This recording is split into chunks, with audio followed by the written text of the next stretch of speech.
Bill Gates, l'un des hommes les plus riches et puissants du monde, vient de publier un livre sur la crise climatique et environnementale. À première vue, on peut être plus que sceptique. Le mode de vie de Bill Gates est certainement 1 million de fois plus polluant que celui de l'humain moyen. Alors de quel droit viendrait-il nous donner des leçons? Heureusement, il a lui-même conscience du problème et il prend le temps de l'adresser. Oui, mon empreinte carbone personnelle est scandaleusement élevée. J'en éprouve depuis longtemps de la culpabilité. Je suis conscient du haut niveau de mes émissions et en rédigeant ce livre, j'ai compris qu'il était temps que je fasse tout mon possible pour les réduire. Le moins que l'on puisse exiger de quelqu'un qui se trouve dans ma position, qui se soucie du changement climatique et qui appelle publiquement à agir, c'est qu'il commence par réduire sa propre empreinte carbone. On peut douter de telles déclarations, mais au moins Bill Gates ne fait pas comme si de rien n'était. Je vais donc le prendre au sérieux et examiner ce qu'il exprime de pertinent dans son livre. Ensuite, j'examinerai les limites de sa position. Déjà, quand il s'agit d'expliquer la crise climatique, Bill Gates s'en sort bien. Il ne nie pas la gravité de la situation. Par exemple, il mentionne que l'augmentation de la température aura des effets exponentiels. Sous bien des aspects, une augmentation de 2 degrés ne serait pas seulement 33% plus grave que 1,5 degré. Elle pourrait être 100% pire. Le nombre d'individus peinant à se procurer de l'eau potable serait multiplié par 2. De même, dans les tropiques, la chute de la production de maïs doublerait. D'ailleurs, la situation est tellement grave qu'il propose un objectif de zéro émission de gaz à effet de serre d'ici 2050, du moins pour les pays développés. Un objectif incroyablement ambitieux, tant les combustibles fossiles ont une place capitale dans nos vies. Quasiment tous les objets du quotidien doivent leur existence d'une façon ou d'une autre aux combustibles fossiles. Et pour cause, le pétrole est incroyablement abordable. Au litre, il est même moins cher que le soda, du moins aux USA. Et la situation est d'autant plus tendue qu'avec la croissance démographique, l'équivalent d'une ville comme New York est construit chaque mois et la demande en électricité va exploser dans les décennies à venir. L'une des idées principales de Bill Gates est la Green Premium, c'est-à-dire la différence de prix entre une ressource classique et une ressource dite propre. Il passe une bonne partie de son livre à essayer de trouver comment réduire ces Green Premium, c'est-à-dire comment rendre les énergies propres abordables financièrement. La principale solution qu'il propose, c'est de passer au tout électrique. En effet, l'électricité, contrairement à l'essence, ne produit pas de gaz à effet de serre. Mais bien sûr, tout dépend de comment on obtient cette électricité. Si c'est avec des centrales à charbon, on a fait un pas en avant pour faire un pas en arrière. À première vue, les énergies renouvelables semblent être la réponse à ce problème. Pourtant, les énergies renouvelables sont loin d'être parfaites. Bill Gates évoque notamment le problème des barrages et donc le problème de l'énergie hydraulique. La création d'un réservoir entraîne l'exode de la population et de la faune. Quand on recouvre la Terre d'eau et qu'il y a beaucoup de carbone dans le sol, ce dernier finit par se transformer en méthane qui s'échappe dans l'atmosphère. Des études montrent ainsi que, selon le lieu où il est construit, un barrage peut en réalité se révéler un pire émetteur que le charbon pendant 50 ou 100 ans, avant qu'il ne compense tout le méthane dont il est responsable.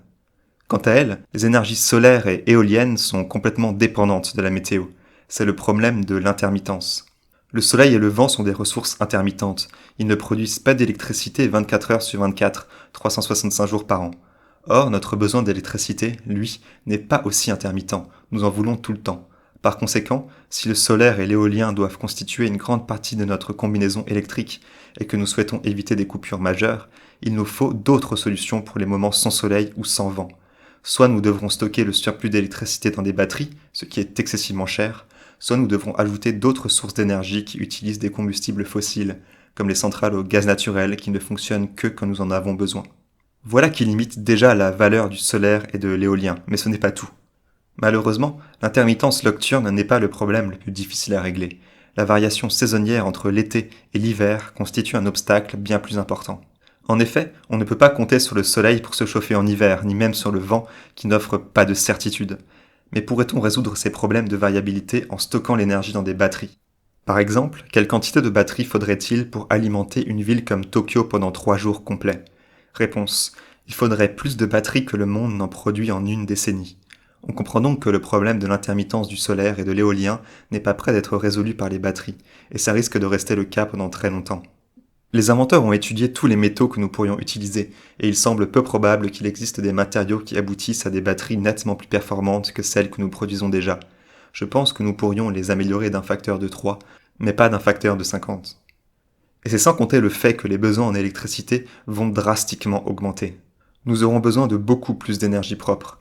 La plupart des experts reconnaissent qu'avec la poursuite de l'électrification des autres processus générant de grandes quantités de carbone, tels la fabrication de l'acier et l'utilisation des voitures, l'approvisionnement en électricité dans le monde va nécessairement doubler, voire tripler d'ici 2050. Sans compter l'accroissement de la population, ou le fait que les gens s'enrichiront et utiliseront donc plus d'électricité.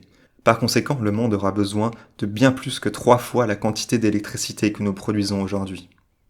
Il va donc falloir tripler la quantité d'électricité produite pendant les 30 prochaines années si nous voulons conserver nos habitudes de vie. Les besoins en nourriture vont eux aussi continuer à augmenter, à cause de la croissance de la population, bien sûr, mais aussi parce que plus le niveau de vie des populations augmente, plus elles consomment. Et c'est une contradiction qui traverse tout le livre. Il est positif d'augmenter le niveau de vie des populations, mais en augmentant leur niveau de vie, on augmente en même temps leurs besoins énergétiques et leurs émissions de gaz à effet de serre. Plus les gens progressent dans l'échelle sociale, plus ils produisent d'émissions. Le premier problème majeur qu'on trouve dans ce livre, c'est celui des énergies propres. Bill Gates emploie ce terme comme si les énergies dites renouvelables étaient vraiment propres, alors qu'en même temps, il donne les éléments pour comprendre qu'aucune des énergies dites renouvelables n'est vraiment propre. Les éoliennes exigent des quantités énormes de métal et de béton, deux matières dont la fabrication émet des quantités énormes de CO2, sans compter que les éoliennes ont une durée de vie limitée, de l'ordre de 20 ou 30 ans. Ainsi, par exemple, la fabrication d'une tonne d'acier produit près de 2 tonnes de dioxyde de carbone, et pour la fabrication d'une tonne de ciment, on obtient 1 tonne de dioxyde de carbone.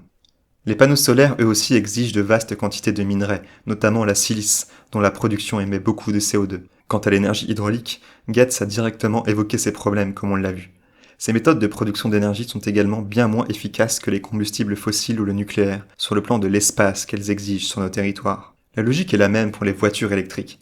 Leur construction exige de vastes quantités de matières premières polluantes, et il faudra toujours plus d'électricité pour les nourrir, de l'électricité qui avec un peu de chance proviendra de sources certes moins sales que le charbon, mais de sources qui ne seront jamais vraiment propres, malgré leur nom. Le problème fondamental de Bill Gates est récurrent, il refuse complètement le moindre changement de système. Certes, on peut avancer que son pragmatisme et son réalisme sont des qualités, mais comme j'essaie de le démontrer, cela ressemble plus à de l'aveuglement. Voici un exemple parlant. Gates mentionne 4 façons de réduire les émissions liées au transport. Première façon, moins se déplacer en véhicules motorisés, sur les routes, dans les airs et sur les mers. Deuxième, utiliser moins de matériaux qui sont sources de carbone dans la construction automobile. C'est assez vague. Troisième, utiliser plus efficacement nos carburants. Encore une fois, c'est assez vague. Quatrième, passer aux véhicules électriques et aux carburants alternatifs. Alors, quelle serait la méthode la plus efficace ? Selon Bill Gates, c'est l'idée numéro 4. Selon lui, le passage aux véhicules électriques et aux carburants alternatifs est plus efficace que de tout simplement moins se déplacer, alors qu'en même temps il explique qu'il n'existe pas encore de carburants alternatifs sérieux. Toute modération, tout changement de nos sociétés tendant ne serait-ce que légèrement vers la décroissance est inenvisageable pour lui. Il le dit clairement, comment bénéficier de tous les avantages des voyages et des transports sans rendre le climat invivable ? La réponse simple est « c'est impossible ». Il est impossible de continuer à vivre comme aujourd'hui sans en subir les conséquences. Mais Bill Gates est incapable de dire ça, alors sa seule option est de pointer vers des solutions technologiques miracles. C'est dans le titre, les innovations nécessaires. Nécessaires pour maintenir notre rythme de vie, oui, mais ce n'est pas parce qu'elles sont nécessaires qu'elles vont devenir réalité. À chaque fois que Bill Gates fait face à des contradictions insolubles parce qu'il refuse d'envisager de réels changements sociétaux, il écrit quelque chose comme « Il nous faudra trouver des innovations ». Certes, il faudrait trouver des innovations, mais pour l'instant, c'est juste de la foi, de l'espoir. Une autre citation révélatrice. Il faut que notre système énergétique cesse de faire toutes ces choses que nous n'aimons pas, tout en continuant de faire celles que nous aimons. Ou, autrement dit, il nous faut le beurre et l'argent du beurre. Malheureusement, ce n'est pas comme ça que fonctionne la réalité. Pour conclure, je voudrais me concentrer sur quelques points particulièrement pertinents, à commencer par le rôle du nucléaire, qui souffre d'une grande crise de confiance. Pourtant, c'est la seule source d'énergie sans carbone qui puisse distribuer de l'énergie de manière fiable, jour et nuit, peu importe la saison, presque partout sur Terre, et qui ait démontré son efficacité à grande échelle. Il est difficile d'envisager un avenir où l'on décarbonerait notre réseau électrique de manière abordable sans utiliser davantage d'énergie nucléaire. Quant aux dangers du nucléaire, ils sont à relativiser en les comparant à la pollution atmosphérique que causent les combustibles fossiles, pollution qui cause des millions de morts précoces. Ainsi, la pollution due au charbon tue chaque année plus de personnes que tous les accidents nucléaires additionnés. De plus, le prix des énergies fossiles est encore plus fort quand on prend en compte les dégâts considérables que causera le changement climatique. Il ne s'agit pas d'idéaliser le nucléaire, mais simplement de ne pas se concentrer sur ces risques tout en oubliant les dangers plus diffus mais encore plus dévastateurs que représentent les autres énergies fossiles, à cause de leurs émissions de gaz à effet de serre.